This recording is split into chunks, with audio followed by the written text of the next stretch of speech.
Hello everyone, welcome back again in our economic geography class. तो हम लोग देख रहे थे अपना ज्योग्राफी ऑप्शनल में इकोनॉमिक ज्योग्राफी, जिसमें हम लोगों ने लास्ट क्लासेस में हम लोगों ने देख रखा है अपने ये सारे टॉपिक्स। और आज हमारा टॉपिक होने वाला है फूड एंड न्यूट्रिशन प्रॉब्लम्स। तो चलिए फिर स्टार्ट करते हैं हमारा फूड एंड न्यूट्रिशन प्रॉब्लम का टॉपिक। तो ये हमारा टॉपिक आ जाता है under nourishment around the world. Start करते हैं, उसको जरा देखने की कोशिश करते हैं, क्योंकि ऑलरेडी हम लोगों ने फैमाइन के भी बारे में देख रखा है और हम लोगों ने फूड सिक्योरिटी के बारे में भी देख रखा है, और इन दोनों का ही क्यूमुलेटिव इफेक्ट हमें देखने को मिलता है in the format of under nourishment. तो ये एक तरीके से हम लोग बोल सकते हैं कि ये एक तरीके का इसका बाय प्रोडक्ट है। ठीक है, तो इसमें अगर देखते हैं तो मेल न्यूट्रिशन इज डिफाइंड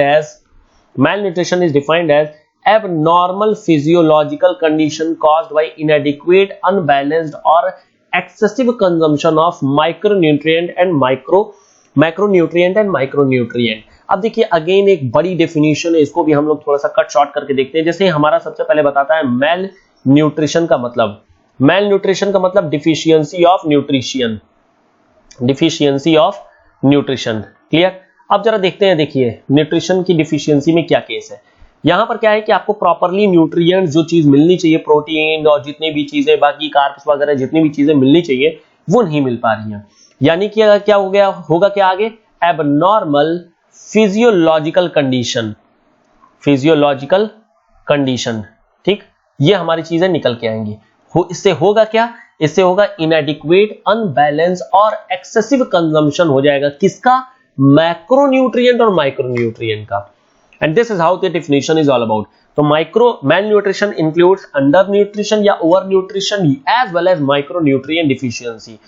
तो अब जैसे मेल न्यूट्रिशन का मतलब क्या हो गया, जितनी मतलब 5 की न्यूट्रिएंट की जरूरत है आप ले रहे हैं 7, चाहे 9, चाहे 11। और अंडर का मतलब क्या हो गया, 3 हो गया, 2 हो गया, 1 हो गया, या बिल्कुल नहीं ले रहे हैं। तो ये सारा का सारा मेल न्यूट्रिशन में ही जाता है, ना तो ओवर यूज ना तो अंडर यूज, दोनों ही चीजें हो जाती हैं। क्लियर हो गया? तो ये चीज हमारी पूरी सिस्टम आ जाती है हमारे मेल न्यूट्रिशन का पूरा केस। क्लियर? आगे बढ़ते हैं और आगे हमारा बोलता है कि over nourishment is defined as food intake that is continuously in excess of dietary energy requirement. जितनी जरूरत है उससे ज्यादा आप ले रहे हैं। Under nourishment is a state lasting for at least 1 year of inability to acquire enough food, defined as level of food intake sufficiency to meet dietary energy requirement। तो जितनी जरूरत है उसके बारे में हो जाती है। और अंडर नरिशमेंट का मतलब कि आप इनेबल है एक्वायर करने के लिए, मतलब जितनी भी जरूरत है उससे आप कम ले रहे हैं, अंडर वैल्यूड हैं आप, अंडर वैल्यू, जितनी जरूरत है उससे आप बहुत कम ले रहे हैं। तो ये हो जाती है पूरे सिस्टम। अब हम लोग जरा आगे बढ़ते हैं और जरा देखते हैं कि अंडर नरिशमेंट की कंसीक्वेंस क्या निकल के आ रही है। तो consequent of under nourishment is called as undernutrition. सीधी सी बात है, undernutrition. And the FAO name 4 outcome of undernutrition. ये बेसिकली 4 तरीके बताता है, 4 आउटकम बताता है अंडर न्यूट्रिशन के। क्या क्या?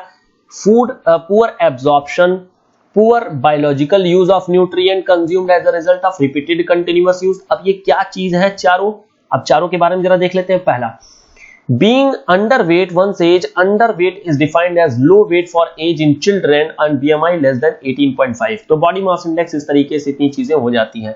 चिल्ड्रन के लिए 2 कंसीक्वेंस निकल के आते हैं। फर्स्ट, या तो too short for one's age that is called as stunting. Stunting मतलब कि ठिगना रह जाना, छोटा रह जाना, हाइट ना बढ़ पाना।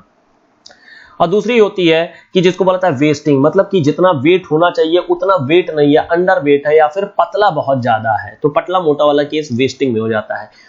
and is being deficient in vitamins and minerals which is called as micronutrient malnutrition। ठीक है, तो जहां पर न्यूट्रिशन प्रॉपर्ली ना मिल पाता है। इसके बाद देखिए FAO की एक डॉक्यूमेंट है और उस डॉक्यूमेंट को मैंने सिंप्लीफाई किया है। The document is also named with respect to under nourishment around the world. जरा डॉक्यूमेंट के बारे में अगर बात करें तो देखिए दिस इज द डॉक्यूमेंट। तो देखिए ये पूरा हमारा डॉक्यूमेंट है जहां पर under nourishment around the world, ये FAO की डॉक्यूमेंट है जहां पर high food price another 75 billion hungry इस डॉक्यूमेंट के बारे में है। तो देखिए कई बार लोग क्वेश्चन भी पूछते हैं, मैसेजेस वगैरह भी करते रहते हैं कि मतलब केवल बुक्स को ही रिफर करना है या क्या मटेरियल रिफर करना है। देखिए ज्योग्राफी में you have to use internet, बहुत ज्यादा इंटरनेट का यूज करना है। बहुत सारे ऐसे छोटे मोटे डॉक्यूमेंट्स आते रहते हैं, जैसे FAO की डॉक्यूमेंट हो गई या वर्ल्ड बैंक की डॉक्यूमेंट हो गई या UN की किसी की डॉक्यूमेंट है। ये सारे डॉक्यूमेंट आपको रेफर करने पड़ेंगे, उसको इंटीग्रेट करना पड़ता है अपने नोट्स में, क्योंकि क्वेश्चन देखिए आजकल इन्हीं सब चीजों से ज्यादा पूछे आ रहे हैं। इसके अलावा देखिए मार्केटिंग मैगजीन आती है, कुरुक्षेत्र या फिर योजना या फिर ज्योग्राफी एंड यू, ये सारी मैगजीन्स भी आपको पढ़नी पड़ती है। ये सारी मैगजीन को भी मैं इंक्लूड करता हूं अपने इस डिस्कशन में और काफी इंपॉर्टेंट होता है। इसके अलावा हम लोग एक और एडवांस लेवल पे ज्योग्राफी भी देख सकते हैं, जहां पर आप बेसिक्स पहले कवर कर लेंगे, then only you will be able to get that knowledge. तो उन सारे जो एडवांस लेवल की चीजें होती हैं वो जब बेसिक हो जाती है तभी आप कर सकते हैं। तो एडवांस लेवल भी हम लोग बाद में लॉन्च कर सकते हैं, बाद में देख सकते हैं जब आप बेसिक्स एक बार कंप्लीट कर लेंगे। तो ये पूरा का पूरा डॉक्यूमेंट है जहां पर हम लोग रीजन वाइज भी देख सकते हैं। देखिए पूरा रीजन वाइज डिस्कस किया गया है और एस्टिमेट्स वगैरह के बारे में बात किया गया है, ग्राफ्स वगैरह लिए गए हैं। तो many things are there in this document, जिसको कि मैंने सिंप्लीफाई किया है और अपने स्टडी मटेरियल में ही, मतलब अपने इस पीपीटी में ही इंक्लूड कर लिया गया है। तो इन सारी चीजों को हम लोग जरा देखना शुरू करते हैं। इसके एक जिस्ट फॉर्म को जरा देखते हैं कि what is there in this document with respect to our syllabus, that is under nourishment around the world in our economic geography concept. यहां पर जब देखेंगे तो ये डॉक्यूमेंट बोलता है कि higher food price have triggered an increase in hunger world wide. Clear? तो हंगर को यानी कि फूड की सिक्योरिटी जो है, फूड इनसिक्योरिटी, ये काफी ज्यादा बढ़ा दिया गया है अगर हम लोग देखते हैं हायर फूड प्राइस के बेसिस पे। तो प्रोविजनल एफएओ एस्टिमेट ये बता रहा है कि number of chronic hunger people in 2007 increased by 75 million above the over and above FAO estimate of 48 million undernourished people in 2003 and 5।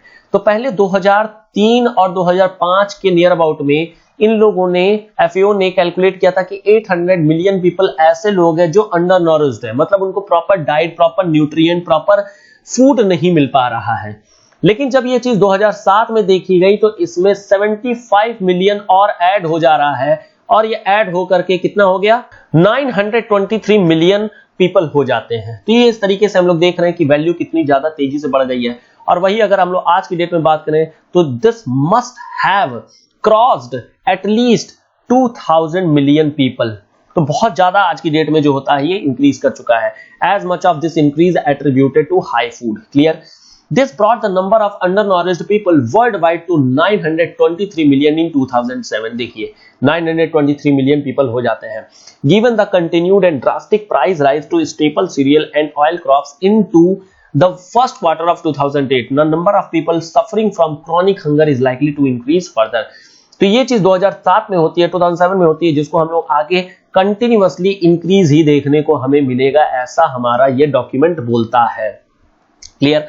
और ये डॉक्यूमेंट क्यों ऐसा बोल रहा है? क्योंकि जो फूड की प्राइस है, फूड प्राइस ये काफी ज्यादा अब महंगी हो गई या हाई हो गई है, जिसके कारण से इनको प्रॉपर न्यूट्रिएंट नहीं मिल पा रहा है, प्रॉपर न्यूट्रिएंट नहीं मिल पा रहा है। क्लियर? आगे बोलता है कि 923 million people, the number of undernourished in 2007 were more than 80 million higher than 1990-1992। Baseline जो होती है वर्ल्ड फूड समिट हंगर के मतलब जो 1992 का हंगर था उससे काफी ज्यादा देखने को मिल रहा है।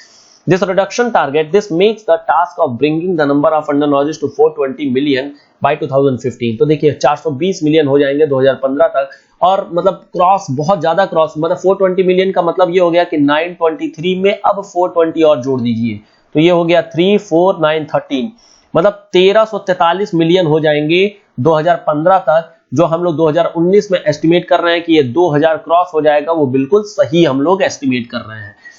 This is especially in the environment of high food price and uncertain global economic prospect। तो obviously ये चीज हो गई। अब इनफैक्ट 2019 में जब ये कोरोना, 2020 में जब ये कोरोना वायरस का इफेक्ट आया है, तो ये और ज्यादा ब्रॉड लेवल पे हमें देखने को मिलेगा। Next year we can consider, if this document comes again, तो हम लोग ये कंसीडर कर सकते हैं कि 2300 से 2500 मिलियन पीपल अब अंडर नॉरिश्ड मिलेंगे अलोंग द वर्ल्ड। दो चीजों को देख सकते हैं। आगे बात करते हैं the impact of rising food price on the proportion of undernourished people, जो कि मिलेनियम डेवलपमेंट गोल 1 नंबर पे बोलता है कि हंगर इंडेक्स को हटाना है, मतलब हंगर को एलिमिनेट करना है। जो सस्टेनेबल डेवलपमेंट गोल नंबर 2 भी बोलता है इस वरीसम, ये बता रहा है दिक्कत वाला काम है। तो good progress in reducing the share of hungry people in developing world has achieved. तो ठीक है, जितने भी डेवलपिंग कंट्री है वहां पर तो हमारा काम बढ़िया हो गया है। क्यों? क्योंकि डेवलपिंग कंट्री मेनली जो होती है एग्रीकल्चरल बेस्ड है, और ये एग्रीकल्चरल बेस हमें कहीं ना कहीं food sufficiency in this country reason के बारे में ही मिल जाता है। डाउन फ्रॉम 20% 1992 लेस देन 20%, मतलब 20% इन 1995-97 एंड जस्ट अबव 16% इन 2003-2005। तो इतना अच्छा एस्टिमेट हमें देखने को मिल रहा है। मतलब 1992 में जो चीज पहले 20% हुआ करती थी अंडर नरिशमेंट, वही 1995 के दौरान में 18%, मतलब 2% से घट गया, और वही हमें आगे 2003-05 में 16%, अगेन 2% से घट गया है। तो मतलब 2019 तक में बात करें तो this must have come below 8%, काफी अच्छा खासा मतलब गिरावट हमें देखने को मिल रहा होगा। With the proportion of undernourished people worldwide moving back towards 17%, hence amid soaring food price, progress towards achieving internationally agreed hunger reduction target has suffered a serious setback in terms of both the number of undernourished people and the prevalence of hunger। तो hunger को भी हम लोग देख सकते हैं कि under nourishment, देखिए हंगर का मतलब है भूख और अंडर नरिशमेंट का मतलब है कि न्यूट्रिएंट ना मिलना। तो hunger will lead to obviously malnutrition, ठीक है, या फिर अंडर नरिशमेंट। तो जरूरी नहीं है कि हंगर है या हंगर नहीं है तो उसे नॉरिश्ड अंडर नॉरिश्ड होगा ही, अंडर नॉरिश्ड तो होगा ही होगा, भले वो हंगर हो चाहे ना हंगर हो, ठीक है। तो इसके बाद आगे बात करता है कि the estimated impact of high food price on the global estimate of undernourished is confirmed by analysis of household data. This analysis concerns, once again, analysis confirm करती है negative impact of soaring food price especially on the poor and most vulnerable. Clear? अगर regional level पे बात करते हैं तो हम लोग देखेंगे हर एक लेवल को, जैसे नॉर्थ अमेरिका के बारे में बात करेंगे, साउथ अमेरिका के बारे में बात करेंगे, यूरोप के बारे में बात करेंगे, एशिया के बारे में बात करेंगे, अफ्रीका एंड देन ऑस्ट्रेलिया के बारे में बात करेंगे। तो ये हम लोग अलग अलग तरीके से देखेंगे कि कहां पर कैसा रहा है। तो पहले अगर बात करते हैं इन एशिया एंड पैसिफिक सब सहारन, two regions that together account for 89% of hungry people in the world, और वो क्या है, सब सहारन और एशिया। तो मेनली ये जो इलाका है अफ्रीका का रीजन, ये जो अफ्रीका का रीजन है और एशिया का रीजन, ये 89% जो है पूरा का पूरा कवर करता है। बाकी के यानी नॉर्थ अमेरिका, ऑस्ट्रेलिया, ये सब सफिशिएंट इनफ है, यूरोप हो गया सफिशिएंट इनफ है। तो FAO देखिए यहां पर बेसिकली जो मतलब document is considering purchasing power को लेकर के बात कर रहा है, परचेजिंग पावर को। अब जैसे कि फूड हमारा ज्यादा महंगा हो गया है, महंगा हो जाएगा, सीधी सी बात है, परचेजिंग उसकी खत्म हो जाएगी, और परचेजिंग ज्यादा गरीबी कहाँ है, अफ्रीका में और एशिया में ही देखने को मिल रही है। इसी वजह से 89% पीपल जो होते हैं यहाँ पर हंगरी निकल जाते हैं, और हंगरी निकलने का रीजन है कि वो अंडर नॉरिश हो जाते हैं। FAO estimate that rising price have plunged an additional 41 billion people in Asia and 24 million in Sub-Sahara। तो हमें काफी ज्यादा एक अगेन इंक्रीज देखने को मिल रहा है because of this high price rise. अगर अफ्रीका और एशिया को ही थोड़ा सा और कंसीडर किया जाए तो देखिए this has accounted for more than 3/4 of developing world's low income food deficit country. तो 3/4 मतलब नियरली 75% कंट्रीज यहीं पर हैं जो लो इनकम फूड डेफिसिट कंट्रीज हैं। Africa is also home to 15 of the 16 countries where the prevalence of hunger already exceeded 35%। मतलब यहाँ पर फूड की अवेलेबिलिटी ही नहीं हो पा रही है, and that is why this is more vulnerable to high price rise।